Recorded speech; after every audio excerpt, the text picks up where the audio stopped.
Hey everyone, Brambleheart here. Welcome to Swap Commentary, but about warrior cats. So, incoming spoilers for the upcoming book Chasing Skies. It got leaked, and basically what I want to talk about is a whole spoiler, so you have been warned.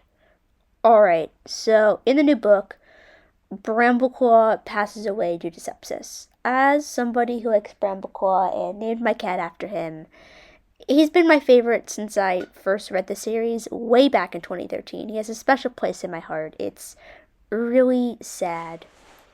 But I'm not like, oh, how dare they kill off Brambleclaw? Because it happened. Like, this whole arc's a love letter to New Prophecy. They're gonna die. It's gonna be sad. Did I bawl my eyes out? Yeah. But I'm not celebrating it.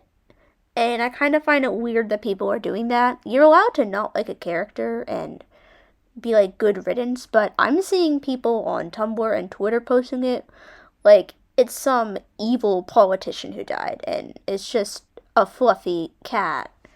Yeah, he did some weird stuff. I don't agree with what he did either, but I don't think his death should be celebrated, especially since the very cat you claim to be defending would very much not like the things you're saying. And one of these is a direct comparison between Leafpool's vigil scene in Squirrel Fights Hope and not the vigil scene, but Jayfeather talking to Brambleclaw before he dies in the new book. And I hear a lot of people talking about how, oh, they were so mean to Leafpool during her vigil scene, but they were glazing Brambleclaw and mainly talking about Jayfeather doing it. And they're not blaming Jayfeather for it. They're blaming the fact that apparently the writers have bias towards Brambleclaw, which I I'm not gonna comment on that part because I don't know. But the scenes that are cherry picked are just extremely infuriating. So you have the scene from Squirrel Flights Up. I'll put it on the screen. Pause if you want to read it, but basically, Jayfeather is saying a few words at Leafpool's funeral. Mind you, Leafpool died before Jayfeather could get like any closure with her, right? Because it was like a freak accident in a battle, and she was in a coma and died. So Jayfeather's like, you want me to say how good of a medicine cat she was? And then everyone's like, hey, that's rude. And then Jayfeather's like, well, I didn't finish. I wish I had been nicer to her. She should have been loved, and I regret that. And Lion Blaze is like, yeah, she should have been loved, and that's kind of a thing. Like, was Jayfeather being critical of Leafpool at the beginning? Yeah, he was. But he did say that, yeah, I regret not having closure, and Lion Boy says, yes, she deserves to be loved. So overall, it's not like 100% positive, but it is a vigil where they end up saying positive things about Leafpool. And honestly, if you put it in their, like, if you're in their paws, yeah, that makes sense, because they were raised by Squirrel Star and Brambleclaw. Leafpool, especially in Jayfeather's point of view, because Leafpool was his mentor, yeah, there's a lot of tension there because Jayfeather literally had like empath abilities and was like, oh, why is Leafpool acting weird?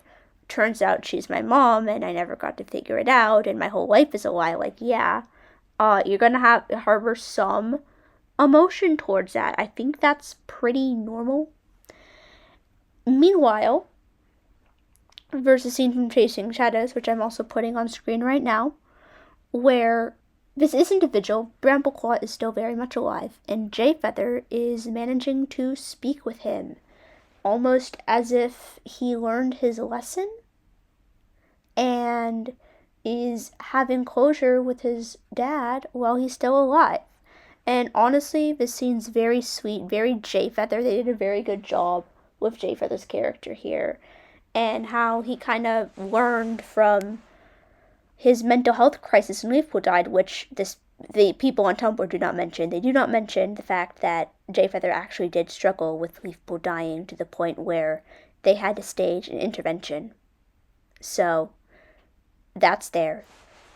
Overall, I have no idea why they're claiming it's biased. Because, yeah, of course, you'd be able to talk more with your dying loved one if they're still around to be talked to, instead of saying what you regret. So, I feel like this is a nothing burger and does not have a lot of added context. And I'm honestly surprised that Jay Feather's not being blamed for this. It's the writing. Um, yeah. So, comment down your thoughts. I'm just kind of infuriated, and there's a lot more where it came from, so I'm probably gonna stay away from Warrior Cat's Tumblr for the time being. So, I'll see you guys in the next one. Goodbye.